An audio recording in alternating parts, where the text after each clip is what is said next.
What is the outcome when we let busyness get the best of us? Well, I think it's crash and burn is the answer.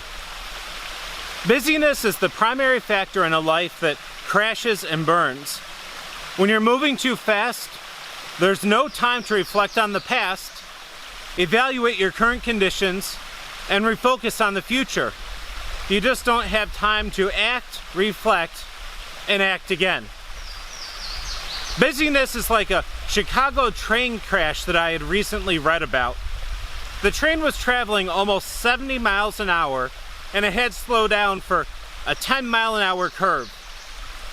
The conductor didn't pay attention to the warning signs calling for a slowdown, and the Federal Railroad Administration, or FRA, reported that the engineer had diverted his attention from the path that they were traveling on.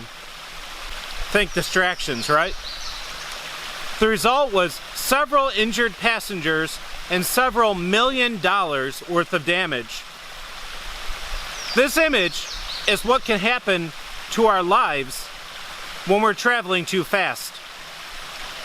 It's an image that shows us going off the rails even when the warning signs say that a crash is imminent. Every time you give an unanticipated yes, you're stepping on life's gas pedal, increasing the speed of your life a little bit more each time.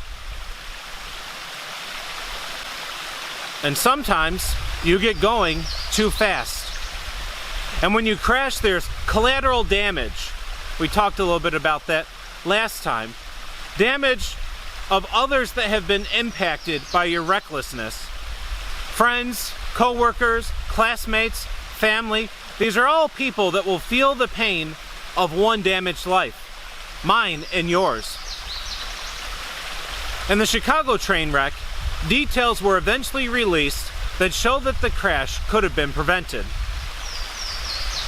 Similar crashes had occurred at the same location, a clear indication that people needed to take precautionary measures because of past history for that section of track.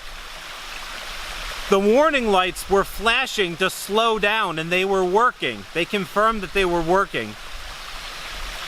And it turns out that the conductor was distracted because he was on his phone. Can you see the connections here? These are similar factors to others that have crashed and burned at the curve of busyness in their lives. These are not new crashes. Someone has crashed that way before. Obvious signs about the impending crash were ignored.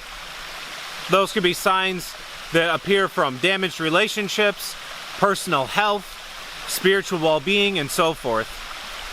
And then finally, meaningless distractions led to poor choices and collateral damage. And at the end of the day, none of us really have control.